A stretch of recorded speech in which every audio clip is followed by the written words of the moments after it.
Baik, Bapak Ibu yang mulia, ada ini hamba Allah bertanya, apakah hukumnya bermakmum kepada imam yang tajwidnya acak-acakan?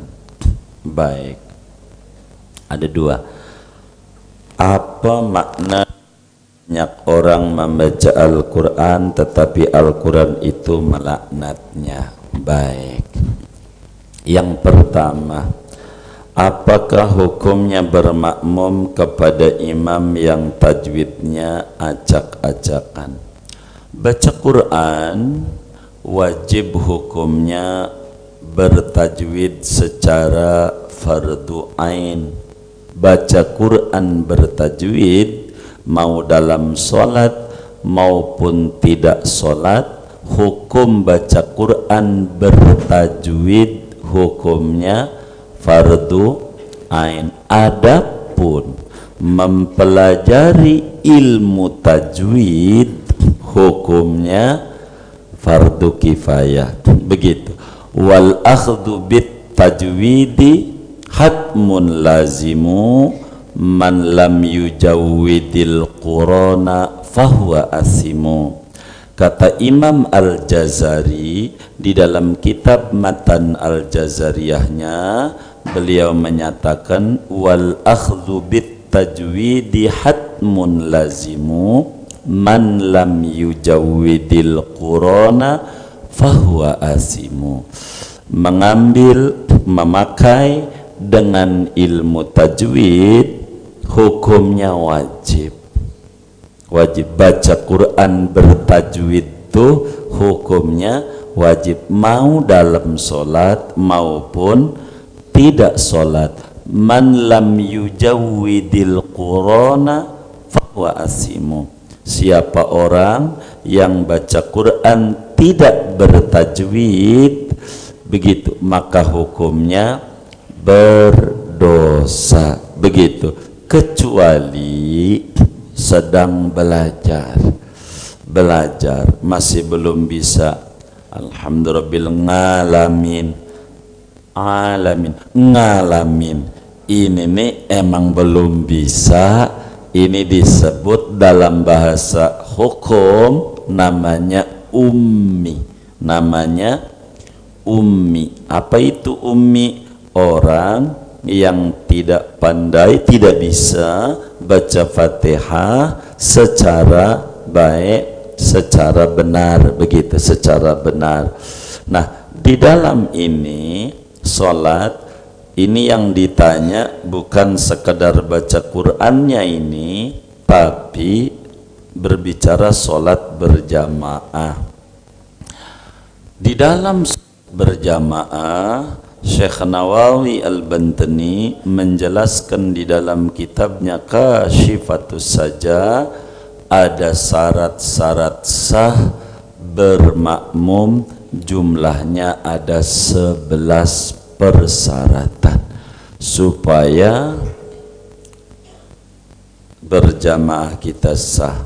Fathul Mu'in menyingkat 11 dengan menyebut 7 syarutul qudwah, tapi panjangnya mah bakal 11 juga, itu global.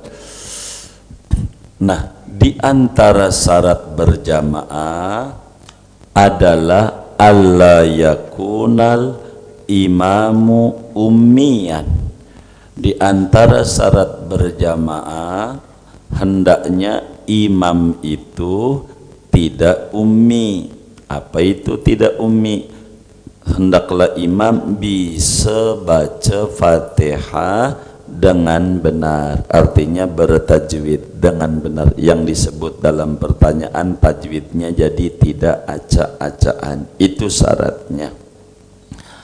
Lalu dari timbul pertanyaan, bagaimana kalau kita bermakmum kepada imam yang tajwidnya acak-acakan, hukumnya sah atau tidak? Dilihat, ada yang sah, ada yang tidak sah. Mana yang sah? Bila mana keummian si imam itu sama dengan keummian si makmum. Contoh, si imamnya alhamdulillahi rabbil ngalamin, makmumnya juga ngalamin. Ini makmum bilang sama imam, lu agak sah, mundur.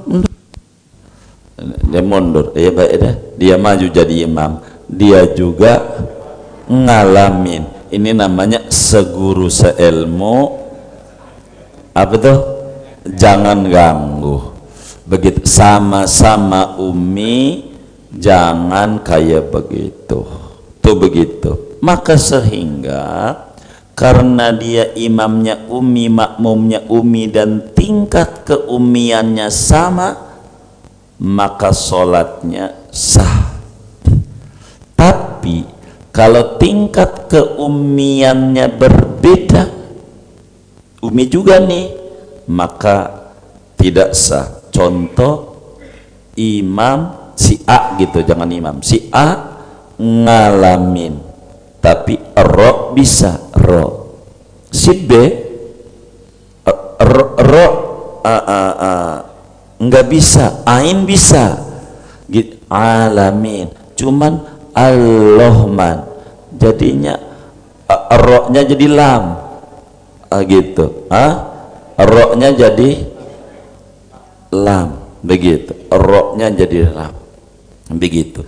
Atau dodnya jadi lam, dod jadi lam, ridho, rida tulisannya tuh, rela, saya rela, tuh sebetulnya saya ridho, begitu. Enggak bisa dod, bisanya lam, saya rela. Rela tuh dari ridla tulisannya, karena enggak bisa bacanya jadi rela. Tapi ini udah jadi bahasa Indonesia, begitu, bukan enggak bisa itu.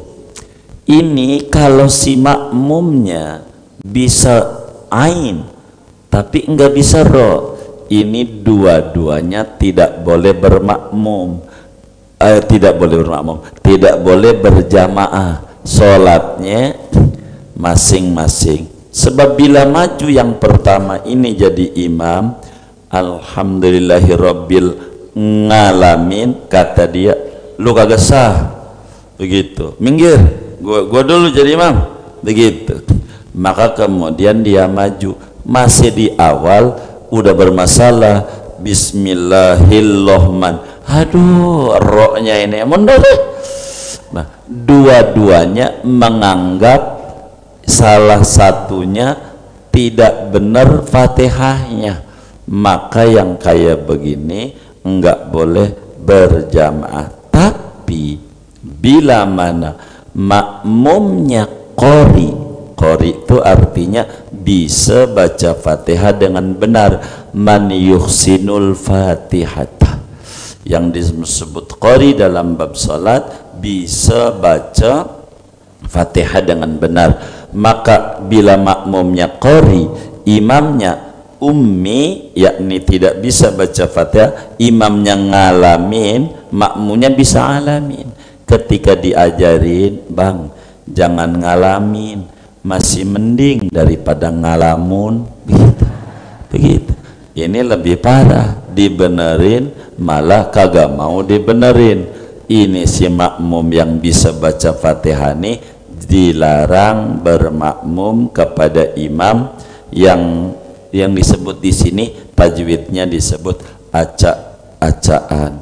Bagaimana kalau tidak tahu?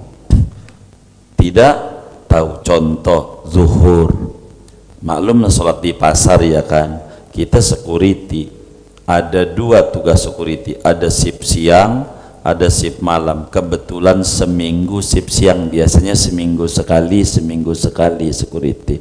Ini lagi shift siang terus saja, dohor asar, dohor asar, dohor asar, dohor asar, seminggu. Kebetulan oleh komandan kita ini gantian deh tugas malam, jadi ketemunya Isya, sholat sama dia.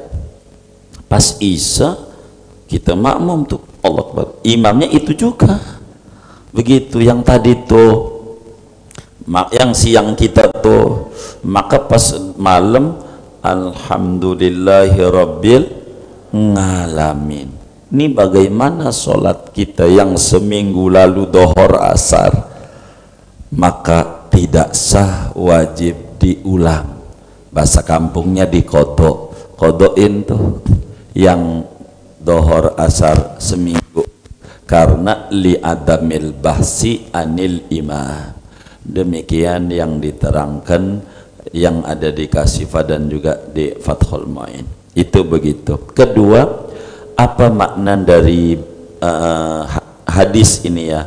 Banyak orang membaca Al-Quran tetapi Al-Quran itu melaknatnya. Jadi begini, diterangkan dalam satu hadis, rubbatalin lil Quran wal Quranu yal'anuh. Berapa banyak orang baca Al-Quran akan tetapi Quran melaknat dia, ngomelin dia. Apa makna daripada kalimat ini? Maknanya, ada orang Al-Quran dia baca tapi perintah-perintah Al-Quran tidak diamalin. Itu begitu. Contoh, berbicara tentang faraid, warisan, orang laki mendapatkan bagian 2 perempuan. Kata Allah, lidzakari mislu hazil unsayain. Bagi orang laki-laki mendapatkan bagian seumpama bagian 2 perempuan. Begitu. Jadi di dalam warisan, cara kampungnya Al-Quran memberikan itu mengikuti orang ini punya berapa kepala. Kalau orang laki-laki palanya ada berapa? Ini yang benar nih. Orang laki palanya ada berapa? Oh, 2. Perempuan? Nah, karena palanya ada 2 nih, mana-mana ini. Begitu. Karena begitu Al-Quran menyuruh kita untuk kalau kita membagi ilmu faraid seperti itu. Kalau kita nggak jalin, kata kita orang nih mau bagi faraid, udah bagi rata aja. Begitu. Saudara gue juga ini Ini namanya banyak Al-Quran. Berapa banyak Al-Quran yang dia baca tapi Al-Qur'annya nyumpain dia, neraka lu, neraka lu, neraka lu, kata Al-Qur'an. Ini satu makna dari hadis yang panjang maknanya, sehingga pada bagian ini saya mau tata supaya pengen bagi rata. Dan ini kami sering sampaikan dari dulu ketika orang berbicara tentang faraid, salah satu makna dari hadis ini, karena ini terlalu panjang maknanya, umum ini hadis. Kalaulah umpama kita pengen bagi rata warisan, umpama ada orang ninggalin 2 anak, 1 laki 1 perempuan, warisannya 30 juta umpama, berarti anggap deh ini laki ini perempuan, maka yang laki dapat berapa? 20 juta, yang perempuan 10 juta. Itu Al-Quran yang mengatur, bukan Nabi. Nabi nggak ikut campur, Allah langsung yang membagi, si ini 20 juta, si ini 10 juta. Artinya yang laki 2 bagian, perempuan sebagian, begitu. Walaupun kalau pengen di bahasa resminya sama kok, sama-sama 1. Yang laki 1 pikulan, yang perempuan 1 gendongan. Kalau 1 gendongan berapa bakul? Hah? 1. Kalau 1 pikulan 2, iya. 2 apa? 2 bakul, iya. Karena dia bakal nge-mikul perempuan lagi yang jadi istrinya. Titipan Allah buat begitu, maksudnya begitu. Nah, bagaimana pertanyaannya, solusinya supaya kita enggak dilaknat Quran, tapi pengen kita bagi rata. Begitu ini supaya tidak melanggar ini apa yang disabdakan ini, rubatalin lil Quran wal Quranu yal'anu. Berapa banyak orang baca Quran, Qurannya melaknat, sebab Qurannya dibaca, perintahnya tidak. Dalam semacam kasus kayak begini, pertama sampaikan dulu kepada orang ini, Anda dapat 20 juta, Anda dapat 10 juta. Ini Allah yang atur, Rasulullah yang sampaikan. Terima dulu masing-masing dari aturan Allah. Ini bukan dari Bapak, tapi dari Allah melalui Bapak. Jangan diributin, biar gampang. Warisan itu biar gampang. Kita lagi tidur, bangun dibagi duit. Enak nggak?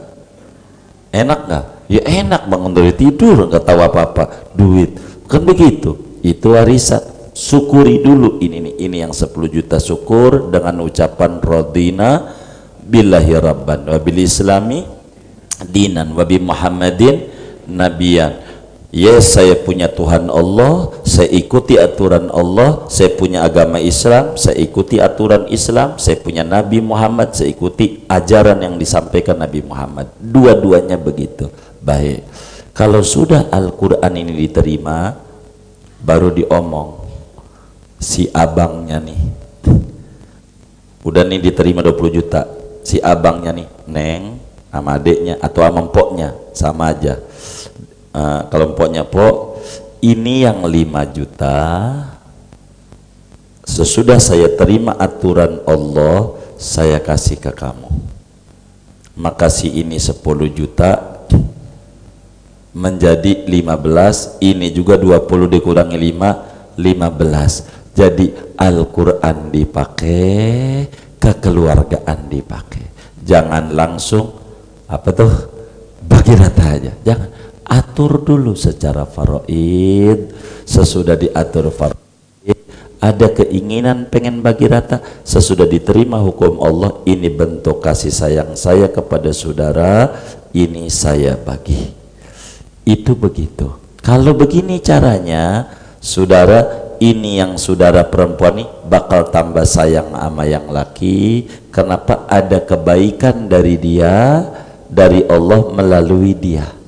Kalau langsung bagi rata, itu dia enggak merasa ada kebaikan dia, tapi langsung dari bapaknya, dan ini menimbulkan percekcokan dalam keluarga, dalam urusan faraid tidak sedikit. Kami biasanya nih dalam hal ini nih ditanya terkait ini, kenapa? Jadi ikuti dulu dah Al-Quran.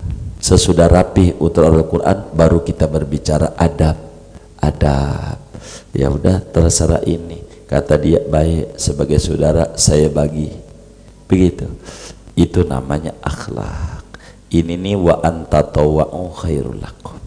Ini cakep kalau dia kayak begini. Ini salah satu makna rubatalin lil Quran wal Quranu yal'anu.